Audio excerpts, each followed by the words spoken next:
Let's say meetingnya jam 9, terus kalian datang jam 9:05. It's 5 menit. Apa sih arti 5 menit itu kan? But in that lateness, kalian bisa berpotensi kehilangan multiple million of dollars.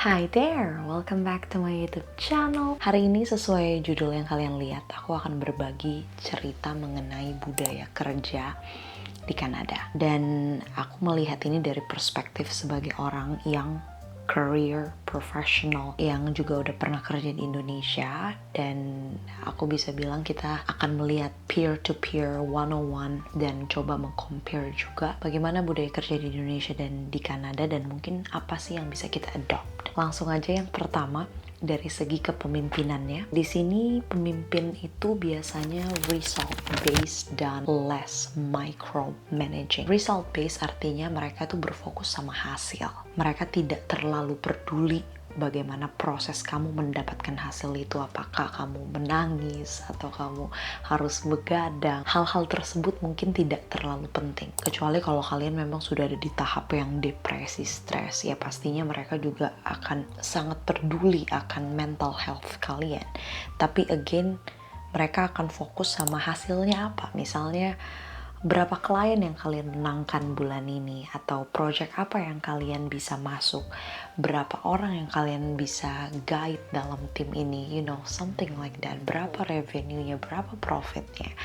Dan hal itu lebih penting daripada sekedar proses gitu. Bagi mereka proses itu, you can keep the process by yourself, but show us the result. Dan ini berhubungan sama less micromanaging. Apa sih micromanage? Micromanage sesuai dengan katanya micro atau detail, berarti memanage atau mengurus hal-hal yang detail. Nah, contohnya aku ngambil contoh. Ada bos kalian yang mungkin datang ke desk kalian dan nanya, Grace, how was the progress of this one? Atau ini udah selesai belum? Kalau yang itu udah selesai belum? Kapan kamu bisa report ke saya? Nah, hal-hal kayak gitu tuh jarang banget kalian temui di sini. Karena apa? Karena ketika mereka hire kamu, mereka tahu kompetensi kamu. Mereka tahu bahwa kamu bisa dipercaya. Jadi rasa kepercayaan itu bukan hanya di ruang interview, tapi rasa kepercayaan itu dibawa sampai budaya kerja kalian. Gimana kamu mendapatkan atau gimana kamu berusaha mendapatkan result yang mereka perlukan nanti hasilnya. Jadi micromanage itu sangat jarang di sini. Yang kedua, dan mungkin kalian udah bisa nebak, adalah mengenai on time atau waktu adalah uang. Ketika kalian misalnya mau ketemu sama klien, ketemu sama orang-orang penting, meeting sama bos, let's say meetingnya jam 9, terus kalian datang jam 9:05. It's 5 menit. Apa sih arti 5 menit itu kan?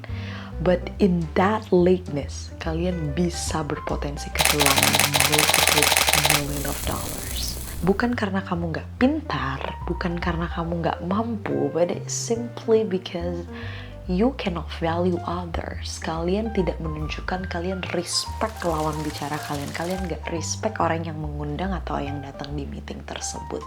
And it's a big no. Menghargai waktu ini juga dilihat dari bagaimana misalnya terutama dalam office based, kita datang jam 8 pagi, kita pulang jam 5, dan in between that kita biasanya punya 1 sampai 1,5 jam break time. Yang aku perhatikan, mereka tuh jarang banget selama kerja misalnya main HP, buka HP, atau nelpon pacar, nelpon orang tua. It's almost never happened. Jadi ketika jam 5, mereka langsung pulang dan mengerjakan sesuatu yang lain. Spending time sama keluarga, buka bisnis, dan lain-lain. Jadi kata lembur pun itu jarang. Karena apa? Karena mereka sudah memanfaatkan 6,5 sampai 7 jam waktu kerja mereka dengan sangat baik. Yang ketiga, mengenai etika berkomunikasi. Di sini kita berkomunikasi sangat lugas, jelas, straight to the point. Tidak banyak bertele-tele, tidak banyak basa-basi, dan yang paling penting adalah semua pendapat, meskipun itu berbeda dengan pendapat majority, diterima dan ditampung. Dan cara kita menunjukkan rasa sopan santun itu itu dengan postur kita mendengarkan orang. Mungkin kalau di Indonesia cara kita sopan santun ngangguk gitu, atau misalnya manggil Pak, Bu, atau menggunakan kata-kata yang manis gitu ya. Tapi di sini dengan postur kalian bisa menunjukkan bahwa kalian respect, kalian bisa menunjukkan bahwa kalian menghargai pendapat mereka. Jadi semua orang didengar, semua orang dihargai, dan pendapatnya pasti ditampung. Yang keempat adalah privacy, menjaga privasi. Jadi kalau misalnya kalian sudah berkomitmen mengambil break time dari jam 12 sampai jam 1, jam 1.30, nggak akan ada orang yang tiba-tiba masuk ke kantor kalian dan minta tolong ini, minta tolong itu, atau ngajak ngobrol. Pastinya kalau misalnya pun ada yang penting, kita akan nanya, am I bothering you? Can I take your time? Do I have a moment? Do you have a minute? Budaya itu yang pasti dibangun di dalam dunia korporat maupun mau itu public, private, consulting. Budaya menjaga privacy, tahu batasan, tahu boundary, itu sangat penting. Ada hal-hal tentang family yang kalau kalian nggak terlalu deket ya tidak dibahas. Tapi kalau kalian memang sudah deket dan memang lawan bicaranya mau bahas, ya that's okay. Tapi itu tidak common, karena dalam dunia kerja, dalam dunia profesional yang akan kalian bahas ya yang berhubungan dengan pekerjaan most of the time, not always but most of the time. Yang kelima adalah budaya bekerja mandiri atau individualistic. In some way mungkin ini terdengarnya negatif, terutama bagi budaya timur seperti kita. Tapi the good news is kita punya yang namanya weekly meeting atau bi-weekly meeting. Artinya satu kali seminggu atau satu kali dalam 2 minggu, di mana kita report apa yang kemarin kita lakukan, apa yang sudah kita lalui 1 minggu lalu, dan apa yang kita akan kerjakan di minggu ke depan. Sehingga meskipun kita kerja individually, kita udah tahu nih tim member ini kerja apa, temanku yang satu kerja apa, bos aku menghandle apa. Jadi kita udah aware, kita tahu. Jadi meskipun kita kerja dari rumah, working from home, working from office, working from cafe, kita sudah tidak ada overthinking lagi sama kerabat kita, karena kita tahu dan kita akan mendengar sendiri nanti evaluasinya di minggu depan. Jadi tetap ada accountability, tetap ada report, tapi punya space sendiri lebih banyak daripada forum diskusi atau meeting. Dan biasanya kita lebih menghabiskan waktu meeting sama orang dari luar, sama eksternal, lebih banyak daripada internal. Yang keenam adalah budaya DEI. Oke, DEI apa itu? Diversity, equity, and inclusivity. Artinya kesamaan, penyerataan. Mau kamu dari Asia, dari Afrika, dari Amerika, dari Europe, dari Rusia, dari wherever you came from, kamu akan dihargai. Multiculturalism itu adalah hal yang penting dalam pekerjaan. Semakin banyak budaya, semakin ramai, semakin kaya akan budaya company ini, maka company ini dinilai semakin precious, dinilai semakin manis di luar sana, dinilai semakin berharga di luar sana. Terutama di negara-negara maju, mereka akan sangat menghargai orang-orang dari multiple culture untuk kerja di situ. Karena pertukaran budaya di dalam company itu sangat-sangat penting. Jadi sebagai orang Asia, sebagai orang Indonesia, aku bangga bisa ada di dalam local company. Memang persaingannya berat, I could say, cukup kompetisinya cukup ngeri gitu ya, senggol-senggolannya untuk masuk.